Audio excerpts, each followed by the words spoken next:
ചെമ്പക്കര ഇടവകയിൽ നിന്ന് വരുന്നു. ഞാനൊരു നേഴ്സാണ്. ഞാൻ 2022 ജനുവരി 21 OET എഴുതി പാസ്സായതാണ്. പക്ഷേ എനിക്ക് പ്രോസസ്സിങ് അയർലൻഡ് സ്കോറായിരുന്നു എനിക്ക് കിട്ടിയത്. പ്രോസസ്സിങ്ങിന് വെച്ചപ്പം എൻ്റെ പേപ്പർ വർക്കുകളൊന്നും മുന്നോട്ട് നീങ്ങുന്നില്ല. ഒരു പേപ്പർ കിട്ടി അടുത്ത പേപ്പർ കിട്ടാൻ വീണ്ടും താമസം, ഒന്നിന് പുറകെ ഒന്നൊന്നായിട്ട് ഓരോരോ തടസ്സങ്ങളായിരുന്നു. ഞാൻ എത്ര ശ്രമിച്ചിട്ടും എനിക്കൊന്നും പ്രോസസ്സിങ്ങിൻ്റെ ഒരു കാര്യങ്ങൾ പോലും ഒന്ന് നേരെ ചൊവ്വേ മുന്നോട്ട് നീക്കാൻ സാധിക്കുന്നില്ലായിരുന്നു. അങ്ങനെ ഏകദേശം 8 മാസക്കാലം എൻ്റെ പ്രോസസ്സിങ് ഒന്നും ആകാതെ നിന്നു. അത് കഴിഞ്ഞ് ഞാൻ ഇവിടെ വന്ന സെപ്റ്റംബർ മാസം 14 ഞാൻ ഇവിടെ 2022 സെപ്റ്റംബർ 14 ഞാൻ ഇവിടെ വന്ന എൻ്റെ ആദ്യത്തെ ഉടമ്പടി എടുത്ത് ഒരാഴ്ചക്കുള്ളിൽ ഞാൻ എൻ്റെ പേപ്പേഴ്സ് എല്ലാം സബ്മിറ്റ് ചെയ്തു. അപ്പോൾ അത് കഴിഞ്ഞ് ഞാൻ എൻ്റെ DL വേണ്ടി വെയിറ്റ് ചെയ്യുമായിരുന്നു. നോർമലി നമുക്കൊരു DL കിട്ടണമെങ്കിൽ മിനിമം 19 വർക്ക് ഡേയ്സ് ആണ് അവർ പറയുന്നത്. പക്ഷേ അത് കഴിഞ്ഞ് അതായത് 3 മാസക്കാലം കിട്ടാൻ എനിക്ക് മൊത്തം ചാൻസ് ഇല്ല. കാരണം ഡിസംബർ അവർക്ക് വെക്കേഷനാണ്. അപ്പോൾ വീണ്ടും ഇത് ഡിലേ ആവാനുള്ള ചാൻസ് എൻ്റെ മുന്നിലുള്ളൂ. അങ്ങനെ ഞാൻ മാതാവിനോട് എന്നും പ്രാർത്ഥിക്കുമായിരുന്നു, എനിക്കൊന്ന് പെട്ടെന്നാക്കി തരാൻ. കാരണം എൻ്റെ OETയുടെ സ്കോർ എക്സ്പയർ ആയി പോകും. അങ്ങനെ ഒത്തിരി കാര്യങ്ങളുണ്ട്. ഇന്നേ വരെ അതായത് അതുവരെ ഇത്ര പെട്ടെന്നൊരു DL കിട്ടുക എന്നുള്ളതൊന്നും ഒരിക്കലും പോസിബിളായൊരു കാര്യമേ അല്ലായിരുന്നു. എങ്കിലും ഞാൻ എന്നും പ്രാർത്ഥിച്ചു.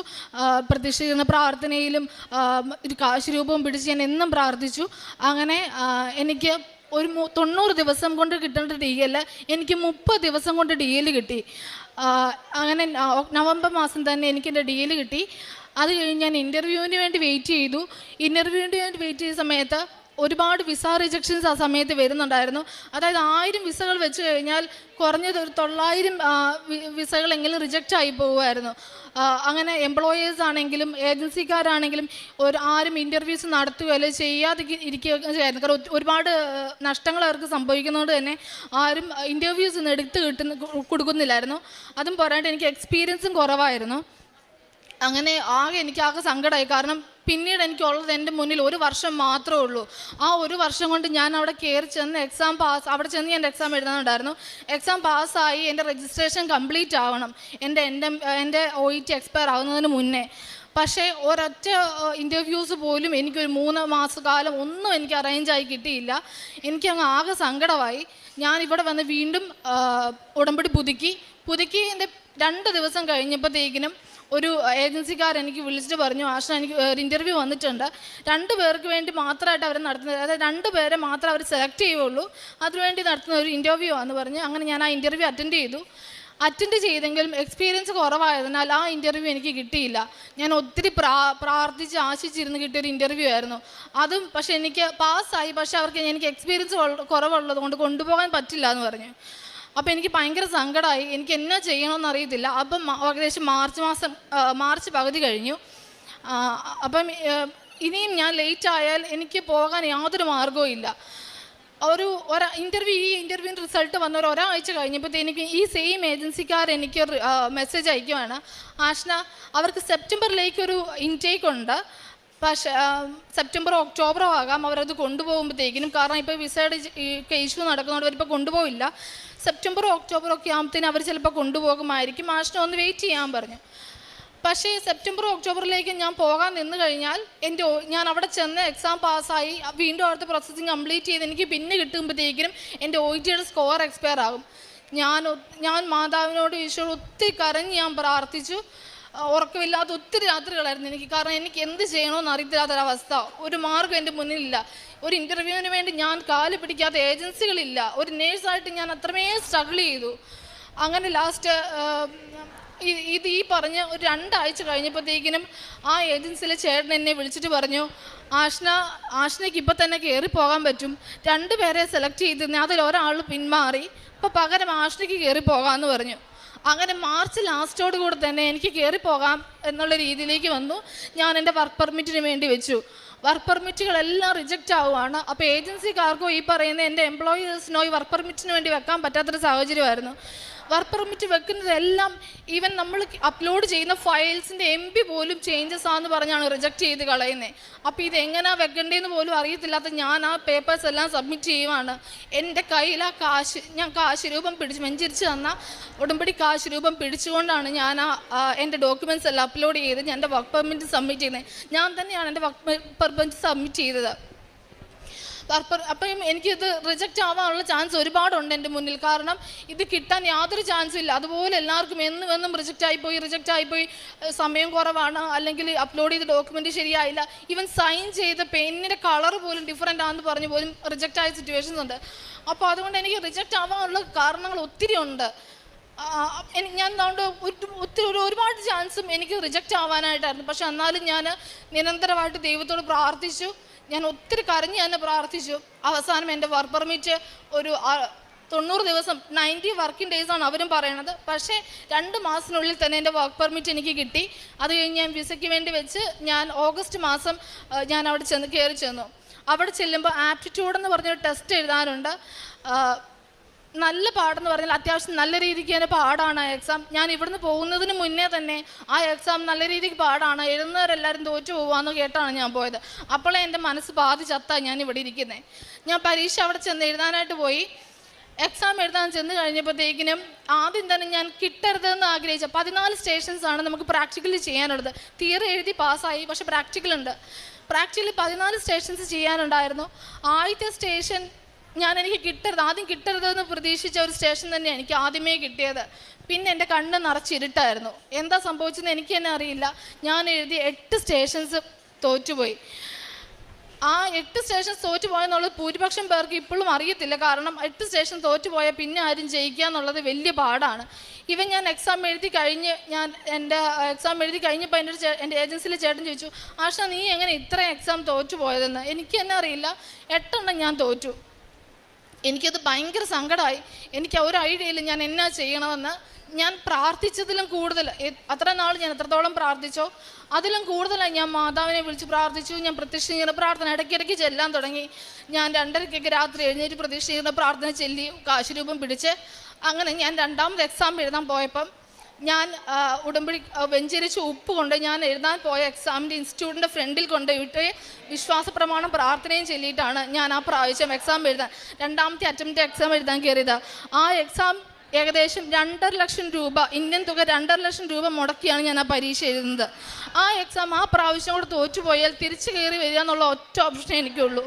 അത്യാവശ്യം നല്ല രീതിക്ക് കടമൊക്കെ വാങ്ങിച്ചാണ് ഞാൻ അവിടെ പോയി ആ എക്സാം എഴുതുന്നത്. തോറ്റുപോയി കഴിഞ്ഞാൽ എൻ്റെ മുന്നിൽ പിന്നെ വേറൊരു മാർഗ്ഗവുമില്ല. കാരണം OETയുടെ സ്കോർ എക്സ്പയർ ആകും.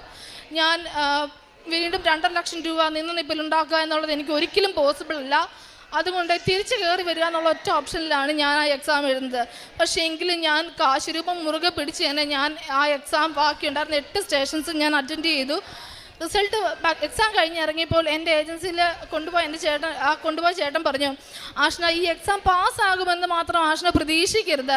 കാരണം എഴുതിയതിൽ ഭൂരിപക്ഷം പേരും തോറ്റിട്ടുണ്ടാവുകയാണ് ചെയ്യാറ്. ഒരു സ്റ്റേഷനെങ്കിലും പോയാൽ പിന്നെ നമുക്ക് ആ എക്സാം ഒന്നേം തന്നെ എഴുതേണ്ടി വരും. അതുകൊണ്ട് ആഷ്ന ഇത് കിട്ടുമെന്ന് പ്രതീക്ഷിക്കരുത്. ആകെ 2 ചാൻസേ ഉള്ളൂ. എന്നാലും ആഷ്നയ്ക്ക് എന്തെങ്കിലും ഒരു മാർഗ്ഗം ഉണ്ടാവും, തള്ളിക്കളയില്ല എന്ന് പറഞ്ഞു. പക്ഷേ എനിക്ക് 100% ഉറപ്പുണ്ട് ഈ എക്സാം തോറ്റു കഴിഞ്ഞാൽ എൻ്റെ മുന്നിൽ യാതൊരു മാർഗ്ഗവും ഇല്ല എന്നുള്ളത്. ഞാൻ എക്സാം വരുന്ന 3 ദിവസം ടൈമുണ്ട് നമുക്ക് റിസൾട്ട് വരാനായിട്ട്. ഞാൻ പ്രതീക്ഷിക്കുന്ന പ്രാർത്ഥനയും എണ്ണ നെറ്റിയിൽ തൂത്തും, വെഞ്ചരിച്ച് തന്ന എണ്ണ നെറ്റിയിൽ തൂത്തും കാശ് രൂപം കൈപിടിച്ച് ഞാൻ ഇരുന്ന് ഞാൻ പ്രാർത്ഥിച്ചു.